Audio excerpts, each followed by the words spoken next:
Hey you guys, it's Peter, and welcome to my channel, Peterisms, where I tell stories of my life and just little things that I have learned as I have grown into the person that I am today. And I have both of the Melody Beatty meditation books with me, and I haven't read them in a couple days, so I thought, where are my glasses? My glasses are right here. I have actually two pairs of glasses right here. So I thought that I would get into them today and see what they have to say to us. See what the universe has to say to us today. What lessons the universe has to teach us today. So, like I said, I haven't read from these in the last couple days, so I'm just going to look in here and see what the last couple meditations have been. Today is October 9th. So today's meditation is self-disclosure. It's actually kind of a long one. That could be good. And then yesterday's was learning to wait. Another good one. Before that, letting go of naivete. Taking care of ourselves, knowledge. I think I read from the other book last, didn't I? Faith and money. Getting through the discomfort. Did I read that one? That might be a good one.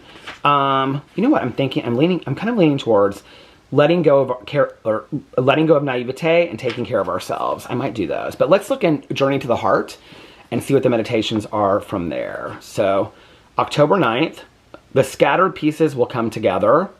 Ooh, that one sounds really good, doesn't it? And then, leave when it's time to go. Value the power of seeing. Spiritual growth can be easier now. What are your priorities? You know what? I'm going to read Leave When It's Time to Go, because I'm going to start with this one. It's a short meditation, but if it's about what I think it's about, I think this is an important meditation. I don't remember reading this meditation, but well, I'll read it first and then I'll tell you my thoughts about it. And I'll tell you what I was thinking about before I read it as well. October 8th, Leave When It's Time to Go. And this is from Journey to the Heart by Melody Beatty. It's time to pack up, and leave. You knew you wouldn't be in this situation, in this place, with these people forever. Trust the rhythms and cycles of life. Take responsibility for yourself within each cycle. Take responsibility for yourself as each cycle ends and a new one begins. You don't have to hold on to messengers after they've delivered the message in your life, or escorts after they've taken you where you are trying to go. You don't have to stay in a classroom after you've learned the lessons and finished that course. Open your heart. Thank the people, places, and things that have helped create your world, shape you, form your experiences, then pick up, pack up, and leave. Say goodbye with love and gratitude in your heart and go on down the road. This has been a really, really, really hard lesson for me to learn in my life, that some relationships, some people, some circumstances, some places, that it was time for me to say goodbye to and leave, whether those were physical spaces or emotional spaces. I have stayed in emotional spaces for way longer than I should have. I have gotten myself hung up on feelings of resentment, anger, and envy, and just made myself miserable, just lingering there for way too long. For long periods of life, I have had relationships in my life that I was holding on to, or they were holding on to, romantic, friendship, otherwise, where, the time had come and the relationship had seen its course. And, I've said this about romantic relationships, but I feel this way about all relationships, that I try to look back on those relationships and honor and respect them for what they were at that time. And just because the friendship or the relationship is no longer there does not mean that it didn't mean something to me at that time. I didn't have great times, whatever. But I think sometimes we try to hold on to relationships and we try to recreate memories of things that happened 5, 10, 20 years ago. And that's almost impossible, And I heard this years and years and years ago. I think probably most of you have, that people come in our life for a reason, a season, or a lifetime. I have had in my life very, very few lifetime relationships. Probably only 2 or 3, in all honesty. And I've had many, many reason relationships, which is that people come into our life to teach us something. I've also had I've had many season relationships, which means that at different periods of my life or different periods of their life, we come in and out of each other's lives. And I've actually had people that have been friends of mine in high school, and then we became friends again later on, and then we kind of faded out and became friends again. I think that happens in life. Some of my mom's dearest friends at the end of her life were people that she had just become friends again 5 years before, you know, that she knew in her much younger years. And so I think that people come into our lives and we come into people's lives for all different reasons. I think when we look at it that way and we say people come into our lives for a reason, a season, or a lifetime, we look at it that way, but we don't realize that we also come into people's lives for a reason, a season, or a lifetime. And sometimes we've served our purpose in their life as well. I have, I think, in my past, forced relationships to remain, and I've had people try to do the same thing with me, where the relationship is over. The relationship, it's like if you go out to lunch or dinner with somebody, it's just the interest is lacking. You just are not that invested as you used to be. And that doesn't mean that you don't love that person. It doesn't mean that you don't care about that person. It just means that the relationship has, it's seen its time and it's gone on. And I no longer, you know, stay in places that I'm not desired, I'm not wanted. I don't stay in places, relationships, physical places, emotional places that are not desirable to me. I just don't do it anymore. I'm not willing to do it. You know, life is very, very short and life is fragile. And unless it's someplace that I have to be, unless it's, you know, something that I have to do, I don't find myself in relationships and places that I don't want to be. I just don't. Like, and I know that sounds selfish, and I'm not talking about showing up to family reunions or things like that. And in fact, those are the things I actually look forward to now in a way that I didn't when I was younger. But I'm talking about, I don't get together with people anymore that I feel like the relationship ended 10 years ago just so we can catch up. I just don't do that anymore. And I don't mean that in a mean kind of way. I mean, if it was somebody that I was like, oh, I really wonder what's going on with them or whatever. But I think that I've really had to come to terms with the fact that some relationships are just not going to last your lifetime. They just aren't. That doesn't mean that at that time, and I've had people feel that way towards me. So it's not just me. And I think that's what I was going to say. The perspective is that we look at it like at other people. But I'm sure that there are people that feel that way about me too, you know? And that's fine, and that's okay. And I'm not going to say that it doesn't hurt. And it doesn't hurt that you realize one day, I don't feel the same way about this relationship as I used to. Or do you ever just wake up one day and you're like, you've been so angry about something for so long. This is what I talk about. This is what I mean by emotional spaces. That you wake up one day and you've been so angry about something for so long. You're like, I just don't want to be angry about this anymore. I just don't. You know, it's like, I can remember going to my high school reunion, my 20-year reunion. And I was with a friend of mine. My husband and my friend went together. We all went together. And she had been very protective of me in high school. And, you know, at that point, I was like, I'd been sober for a long time. I'd worked through a lot of stuff. I'd actually met with some of the people that were bullies of mine in high school. And a lot of people were coming up to me and apologizing for how they treated me in school and things like that. And I had a really great time. And I felt like it was very cathartic and healing. And it was fun. I had a fun time. And I remember my friend got very upset with me, and she was like, I don't understand why you're so easy to forgive these people. And I was like, it's been 20 years. Like, I don't want to be this angry anymore. Like, I don't want to hold on to this until I'm 60, you know? And there's a lot of emotional spaces I've had like that with exes of mine, with past friendships, where it's just like there's hurt feelings or there's angry feelings. And I just think at some point you have to just kind of like, and I think to say let it go is easy, but do the work and move through it. I'm not willing to sit there and borrow trouble. And like I talked about in a recent video, you know, script conversations in my head that may never happen because I may never run into that person. I'm just not willing to do that. I'm not willing to give my time away that freely. You know, my cousin Caroline and I were talking about this the other day. It's like, as you get older, like my friend Tanya always says, the road narrows as you get older. You know, as you get older and you realize, and you've gone through some really horrific stuff in your life, and you realize that, like, life is over like that. I'm not willing to just give my time and my energy away anymore. And not just to people, but to, like I said, to like spaces, to emotional spaces especially, I think. To allow myself to just lose days in just, I don't know, being so upset about stuff that 5 years down the road, I can't even remember. Have you ever been upset about something and then like 3 years down the road, you'll be talking to somebody and you'll be like, I don't even really remember why the argument started or why I was so upset about it. Like, if you're in that moment right now, ask yourself 3 years from now, am I going to really remember this? Because if you're not, or it's not going to have the same heat that it does today, why are you borrowing it for, I mean, you're ruining today. And I did that for years. I allowed myself to just tick off days on a calendar and just give days away, just living in anger and misery. I'm not willing to do that anymore. I'm just not, you know? Other people want to do that. That's their business. I'm not willing to do that. I'm not willing to be consumed with anger and resentment and needing to prove something. And it just, at the end of the day, it doesn't matter anyway. So you prove something. Okay, you proved this. What's the point? You know, I'm not talking about really serious, deep-seated stuff. Those are things that are reserved, I think, for therapeutic environments and seeing a counselor and talking those things through and working those things through. I'm talking about being upset because, I don't know, I can't even think of something right now. But as far as like anger, resentment, and misery, I did allow myself to live in it for years and years and years. And I'm not willing to do that anymore. I think there's been moments for me, and I can remember the transitional shifts in my life where I was literally at the precipice of sitting there and being like, I don't want to feel this way anymore. I don't want to be angry anymore. I don't want to be upset with this person anymore. I don't want to feel this way anymore. And it was just as easy as just saying, I'm done with it. Like, I will do the work to start feeling better. You know, I'll forgive myself. I'll forgive the other person. I'll do whatever I need to do, but I am not willing to continue. Like, I don't beg to sit at tables anymore. Like, I love the saying, like, we don't beg to sit at tables. You know, I'm not doing that anymore. I'm not chasing people down. I'm not begging to sit at tables. I'm so grateful for the people that I have in my life, and I have a very small circle, and I'm incredibly grateful for it.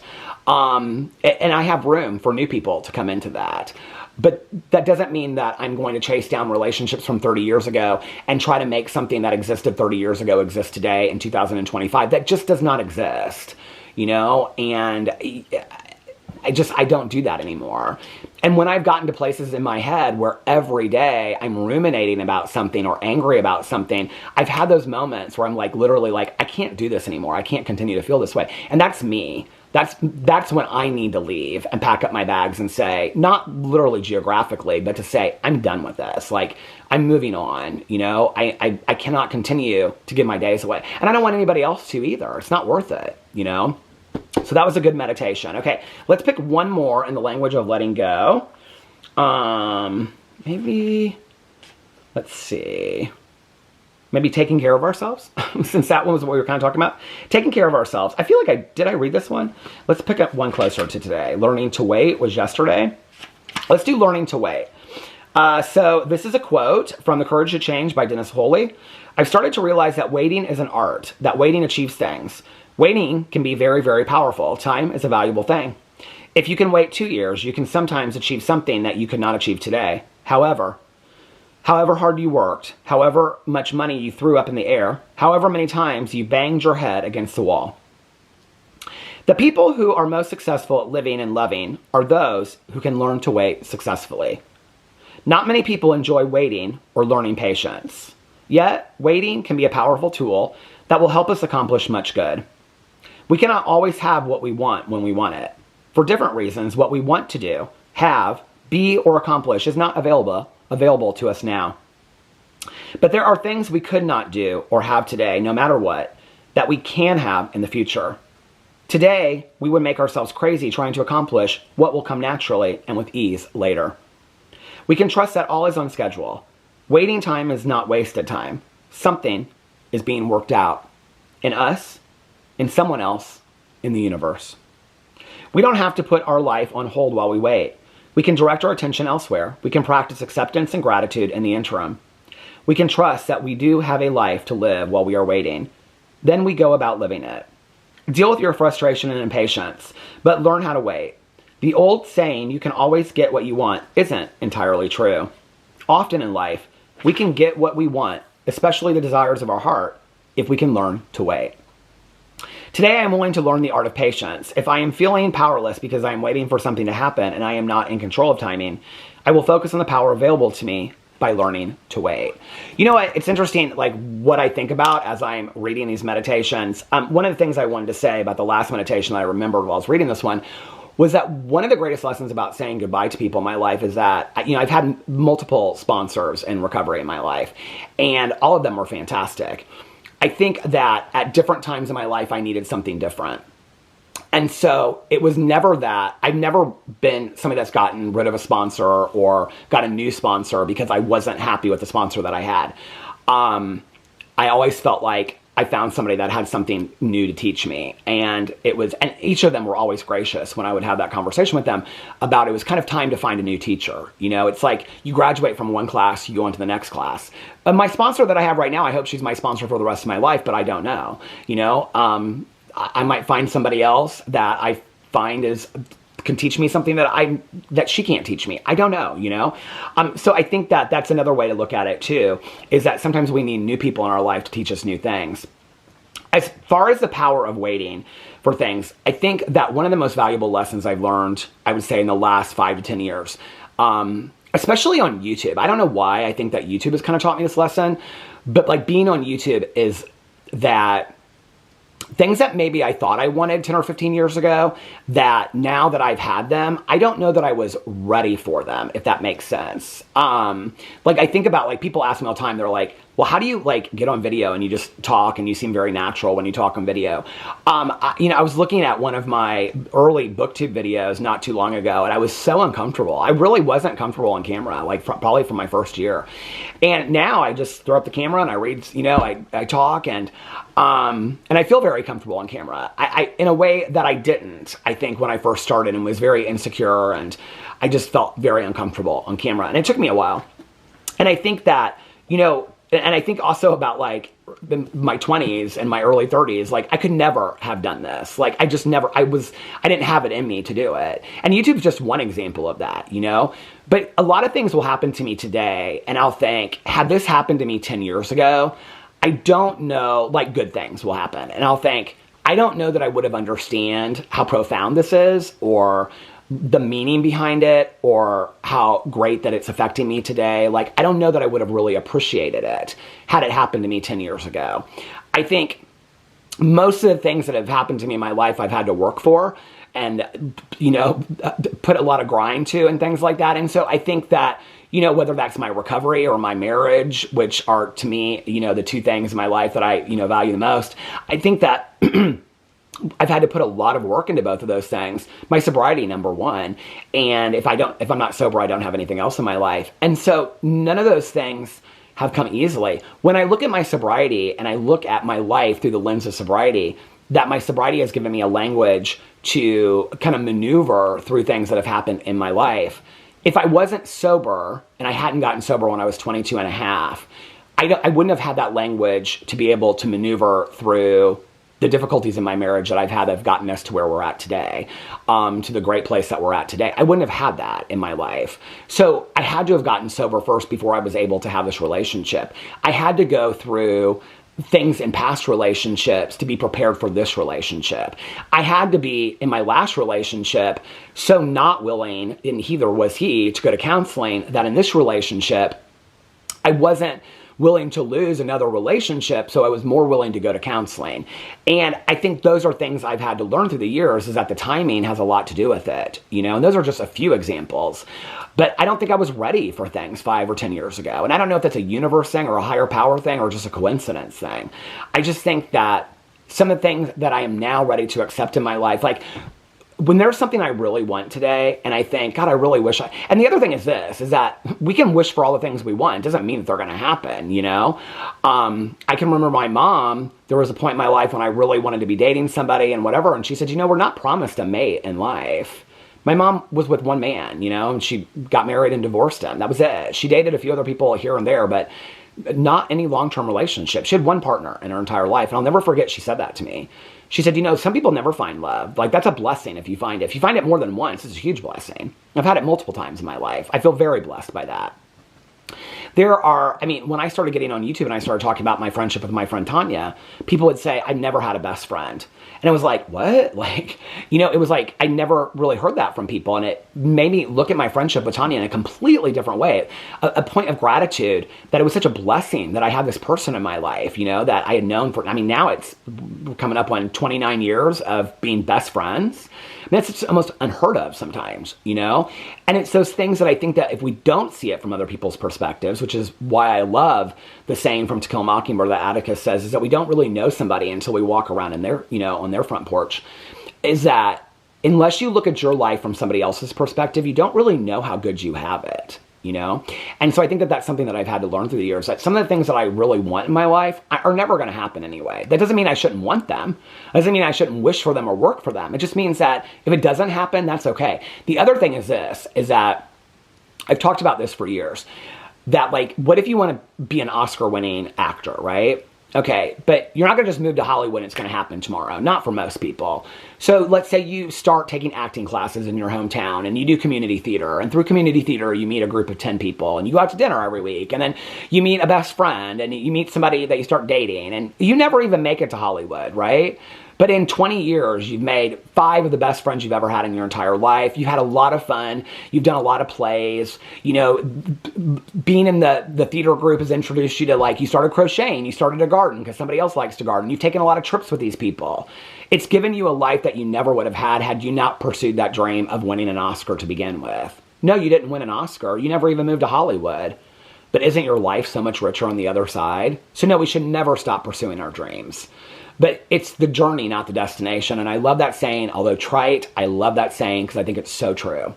So great meditations today. Let me know what you think in the comment section below. I love you guys, and I will see you tomorrow. Bye.